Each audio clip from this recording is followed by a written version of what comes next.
O Corinthians, nesse momento, tá? Vamos botar aí a arte da tabela do grupo do Corinthians. O Corinthians é o lanterna do seu grupo. Tem o Red Bull Bragantino já classificado, com 18 pontos. Matematicamente ele tá já classificado? Não, ainda não, porque os outros dois podem alcançar ainda. Praticamente classificado. Inter de Limeira, 14 pontos. Mirassol, 14 pontos. E Corinthians, 10.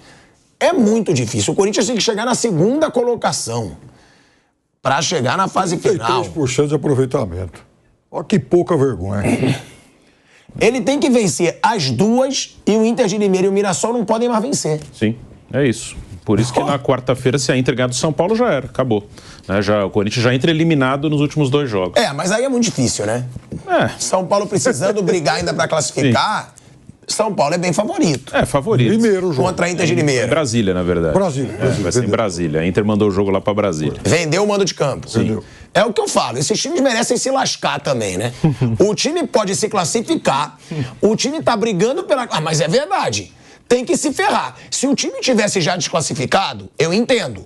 É um time de menor expressão, precisa ganhar dinheiro. Agora, o time que tá brigando por classificação, vem de mando de campo, é ser muito mercenário e não ter vergonha na cara. Gente, tem que se lascar. Mas não tem time grande que vem de mando hoje em dia, que fica e joga... Tá bom, mas o time grande que vem de mando, ele tá praticamente classificado porque ele é muito forte, ele vai ganhar muito dinheiro e ele vai estar jogando em casa fora. Eu vi que foi uma indiretinha pro Flamengo. O Flamengo, ele já ganhou... mas eu vi. Ele já ganhou milhões de reais com esses jogos fora. E aonde ele joga, ele tem torcida. O Flamengo não vai jogar fora em lugar nenhum. É isso que eu tô te falando. Mas tem, por exemplo, tem time grande que... Qual? Me fala qual time grande que não vai ter torcida em outro estado. Por exemplo, vamos imaginar... Vai imaginar. Me fala, você falou? Um monte, o Botafogo, por exemplo. Tem torcida em qualquer estado do Brasil. Torcida ele tem, pingado. Tá bom, mas a Inter de Limeira, ela não vai ter torcida em lugar nenhum do Brasil que não seja na sua casa. Pô, entendeu a diferença? E aí o cara joga um jogo contra o São Paulo, ou seja, que ele precisa jogar em casa, porque o São Paulo em Brasília vai estar em casa. Ou você tem dúvida que a torcida do São Paulo vai lotar o jogo em Brasília? Jogo pra 50. É isso. Aí o cara lutando pra se classificar, ele vem de mando de campo. Eu acho uma vergonha. Só eu que acho uma vergonha? Não, é isso. É que a visão, acho que desses times eu vou aproveitar esse campeonato para faturar. É isso. Na parte técnica, é uma gente, mas ele fatura indo pra semi. Então. Ele fatura indo pra fase final, gente. Se ele avançar uma fase, ele faz mais um jogo. Se passar como segundo do grupo, ele vai fazer um jogo fora, em que ele não vai ter bilheteria e que o adversário naturalmente é o favorito. Pode acontecer ele ganhar uma grana a mais de televisão. Então, a gente está querendo dizer que os times menores estão cagando por resultado e que eles podem se lascar desde que eles ganhem dinheiro. A grande maioria, sim. Que loucura. É um absurdo. Pra mim é um absurdo. O Flamengo não fez nenhum jogo no Campeonato Carioca num estádio de time pequeno. Não fez nenhum, foi tudo fora. Foi tudo fora do Rio. Ou tem time que manda jogo no Maracanã contra o Flamengo, manda jogo no Engenhão contra o Botafogo. É isso, pensando, temos esses 3, 4 meses aqui, vamos arrecadar o que der e pronto, para sobreviver e tocar o ano. Cianorte e Corinthians pela Copa do Brasil, Cianorte como mandante, público pagante 11.574, renda R$ 2.041.010. Então você imagina 2 milhões, né? Claro que aí você tem alguns descontos. Quase 200 conto aí o preço por cabeça. Aí. Você tem que cuidar dos gastos da realização da partida e tudo mais, mas ainda assim você fatura aqui, basicamente, Cianorte garantiu a folha de pagamento desse ano, talvez a do ano que vem. E mais a grana da CBF. Também essas equipes que vendem o mando já ganham o dinheiro do mando, mais uma porcentagem de bilheteria, enfim. E aí, basicamente, conseguem ali fazer a folha salarial, conseguem, não sei, ajudar ali a formar um time, sei lá. Teve Itabirito e Atlético Mineiro em Brasília, pelo Campeonato Mineiro. E o gramado, naquela situação muito ruim. Então, é isso. Mas eu estava olhando aqui as tabelas de Inter de Limeira e Mirassol. Mirassol tem Portuguesa e São Bernardo, um jogo em casa, um jogo fora. A Inter de Limeira tem o São Paulo, tem o Santos na última rodada e tem o Ituano. Então a Inter de Limeira tem evidente na tabela mais difícil aí, se comparado com o Mirassol. Tem basicamente São Paulo e Santos e o Ituano no meio do caminho. Cada um deles vai pegar um time ruim. Vai pegar o Português, outro vai pegar o Ituano. Aí, cada um deles também tem um jogo complicado, tirando esse jogo contra o São Paulo. Então, se a Inter perder para o São Paulo, ela vai ficar numa situação muito parecida com a do Mirassol. Desperdiça a chance de ter alguma vantagem. Se ele joga em Limeira, pô, assim, um empate seria um resultado mais ou menos normal. Em Brasília já não era. Eu sempre discordo. Pra mim, tem que se ferrar agora. Pilhador, mas tem que se ferrar. Que aí o torcedor vai ficar chateado. Pilhado, respeita a Inter de Limeira. O clube não tá se respeitando. Eu tô respeitando a Inter de Limeira. Porque se eu sou o torcedor, eu ia ficar indignado de eu jogar fora da minha casa quando eu tô brigando pela classificação, podendo jogar em casa. E a chance da cidade é receber um time grande. Claro, claro. Isso aí, óbvio, do cara ver o jogo do time dele contra o time grande. É o único mando da Inter de Limeira com o time grande, porque ela jogou com o Palmeiras aqui, não joga com o Corinthians, porque tá no mesmo grupo, e vai jogar com o Santos fora. É o único jogo em casa com o time grande. Só tem uma coisa que me leva a imaginar a razão de ter vendido esse jogo. Quando a Inter fez a negociação, talvez não imaginasse que pudesse classificar. Não foi uma negociação fechada ontem, né? Foi algo que já aconteceu há alguns dias.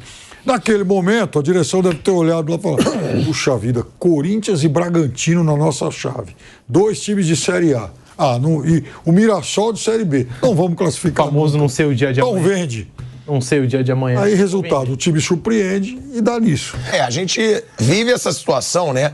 Onde o Corinthians precisa entrar no Campeonato Brasileiro sem aquela marra da diretoria nova. É o que o Bruno falou. Primeiro objetivo, não passar sufoco.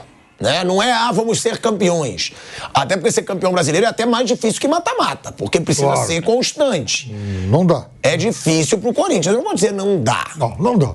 Não. Vamos. Você já diz não dá, é impossível. Claro que não, Corinthians campeão, esquece. Não, no Campeonato Brasileiro, Corinthians é café com leite. É isso aí que o Bruno falou. Que loucura, irmão. Café com leite também, você vai no limite, né? Pra ser campeão brasileiro, realmente não vai Você virou meme aí outro dia porque você estava inspirado desse jeito. Mas café com leite, não. Enganar quem? Mas não é enganar. Café com leite é quando o time não ameaça ninguém. E o Corinthians vai ameaçar alguém em briga por título? Mas ele pode tirar ponto de time que tá brigando por título. Exatamente. Então não é café com leite. Até o time que tá caindo, o último colocado, ele tira ponto de alguém, né? Ninguém fica com 0 ponto. Ele vai tirar ponto. Maneiro sou eu falando de você, eu que virei meme por falar do Olímpia. E eu também não tenho tanta autoridade assim pra falar. Nós não estamos numa fase... Nós estamos juntos. Estamos juntos. É isso aí. Vamos junto. Agora, café com leite é brabo, Piperno.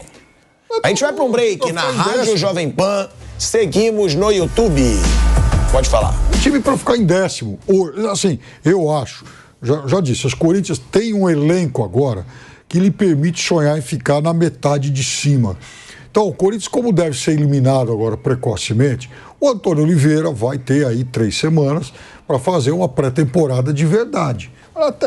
Até mais, né, Bruno? Porque tem a data FIFA também, acumulando aí. Vai ter um mês. Tem um jogo de Copa do Brasil aí no meio, talvez. Brasil, que deve ser contra o São Bernardo. São Bernardo vai jogar com Olaria. Se passar do Olaria, vai ser São Bernardo e Corinthians. E que, aliás, é jogo duro pro Corinthians, pro atual padrão Corinthians. Mas, assim, então o Corinthians vai ter mais ou menos um mês para treinar e montar um... Então, eu acho que com esse elenco que o Corinthians tem agora, dá para montar um time capaz de fazer uma campanha mais digna que a do ano passado. Agora aí, entram esses fatores que você e o Bruno comentaram. O que você falou, a diretoria do Corinthians não pode ficar vendendo ilusão pro torcedor. É óbvio que não. A direção do Corinthians, ela paga pelo que ela falou, até menos do que ela fez até aqui. Ela não tem agido tão mal, mas ela tem falado asneiras. Então tem que parar com isso. Prometer jogador que, né, enfim, que não vem, apresentar jogador que não vai ficar, enfim, essa coisa toda. Eu acho que eles têm um pé na realidade quando encaram de frente, por exemplo, o endividamento do Corinthians. A gente já ouve aí versões aí de que o Corinthians deve quase 2 bilhões de reais. Né? É uma coisa insustentável, né? Uma coisa que compromete o curto prazo, sem dúvida nenhuma. Então, esse é um fator. Agora, tem que aproveitar bem essa parada, montar, dá para fazer algo melhor. E aí, olhar bem o que tem de... Pô, o Corinthians acabou de ganhar a Copinha, não é possível que não vai ter gente de bom nível, é claro que deve ter. Então, em vez de sair para o mercado para trazer jogador mais ou menos, aposta nessa molecada da base. Esse é o caminho para o Corinthians. Não, sabe, não dá para o Corinthians querer reinventar a pólvora e viver de ilusão, viver do seu passado glorioso, de time campeão mundial, campeão de Libertadores, um monte de vezes campeão brasileiro, de Copa do Brasil. A história do Corinthians é maravilhosa. Agora, o problema não é a história do Corinthians, porque ninguém vai apagar isso. O problema é construir uma nova história, principalmente no curto e no médio prazo. Aí está muito complicado. E sobre isso não dá para vender ilusão. E o Corinthians, é importante a gente também pontuar que antes tinha aquela história, o Corinthians tinha muita dificuldade fora de casa, mas ganhava os jogos em Itaquera, na sua arena. Em 2023, o Corinthians teve o seu pior aproveitamento no Campeonato Brasileiro jogando em casa. Apenas 6 vitórias e acumulou também alguns tabus aí, perdeu alguns tabus contra o Internacional, contra o Bahia, contra o São Paulo de maneira mais recente, perdeu também para o Novo Horizontino em casa. Então o Corinthians precisa fazer valer o mando de campo no Campeonato Brasileiro 2024, melhorar o seu retrospecto jogando em Itaquera, vai ser determinante aí para o Campeonato Brasileiro do Corinthians. De volta, hein? De volta à Rádio Jovem Pan, agora na rádio e no YouTube, para mostrar aqui a declaração do técnico Antônio Oliveira. Ele falou sobre o jogo e principalmente sobre as chances de classificação do Corinthians para a fase final.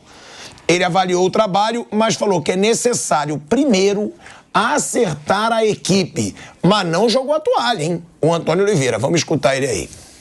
Eu sempre disse que, e a partir do momento em que eu cheguei, a minha preocupação é o treino e depois o jogo. E depois faremos as contas finais. Portanto, já o disse anteriormente até na pergunta do seu colega, e que eu me adiantei, porque eu já sabia que iriam eventualmente perguntar, relativamente à classificação. Eu sempre disse que nós andamos em contrarrelógio. É evidente que foram por culpa dos jogadores que alimentaram novamente esse sonho de classificação. Quando eu cheguei falava-se noutro tipo de situação que era rebaixamento. Portanto, repare que o futebol é fértil e é por isso que é apaixonante, que muda-se rapidamente a frustração para a euforia num ápice e vice-versa. Portanto, mas de qualquer das formas aqui nós não vamos desistir, vamos continuar a trabalhar. Precisamos de crescer muito individualmente e coletivamente. Portanto, são 2 semanas e pouco, muito poucos treinos, porque a recuperação é fundamental para nós, mas de qualquer das formas aquilo que os jogadores têm apresentado, o seu rendimento, quer individual, quer coletivo, deixa-me satisfeito e com uma confiança enorme no futuro. Olha aí, ó, ele fala dessa confiança, né, que ele tem que buscar no time, mas eu queria escutar também ele falar sobre a classificação. Que é aí que ele não jogou a toalha e que está quase impossível. Que ele diz, eu sempre disse que a partir do momento que eu cheguei, que a primeira preocupação é o treino e depois o jogo. E aí, o Antônio Oliveira fala que ele não jogou a toalha. Pedro, valeria jogar a toalha, já dizer ou não? O treinador sempre tem que ser motivacional, porque, tá quase impossível. Mas ele acabou de chegar... Ele quer passar essa euforia pro torcedor, mas eu acho que não dá, como disse o Piperno. Eu acho que já tá eliminado. Pra mim já tá eliminado, né? Muito difícil. Você tem que contar com basicamente 2 derrotas do Mirassol e a Inter de Limeira ainda tem um jogo a menos, né? Tem. Vai fazer contra o São Paulo. Então complica ainda mais. O Corinthians tem que torcer para esses times perderem todos os jogos. E o Mirassol vem com um time muito arrumado, né? Mirassol que, inclusive, deu trabalho pro Palmeiras aí, apesar dos 3-1 do Palmeiras, abriu o placar, cedeu a virada, mas um time até muito bem organizado. Eu acho que o treinador, dentro do vestiário, ele não pode jogar a toalha. Aí eu acho que a frase do Antônio Oliveira vai nesse sentido, né? A fala dele pega essa linha. Tem que aproveitar esses jogos que o Corinthians ainda tem, aproveitar esse tempo que o Corinthians vai ficar sem jogar também, para ele poder treinar, para ele poder amadurecer essa equipe, para poder dar sequência ao trabalho dele e fazer a sua pré-temporada. Mas muito difícil, complicada a situação do Corinthians, muito complicada a situação do Corinthians. Eu entendo ele de não jogar a toalha e ainda acreditar e manter ali um discurso vivo dentro do vestiário, pilhado.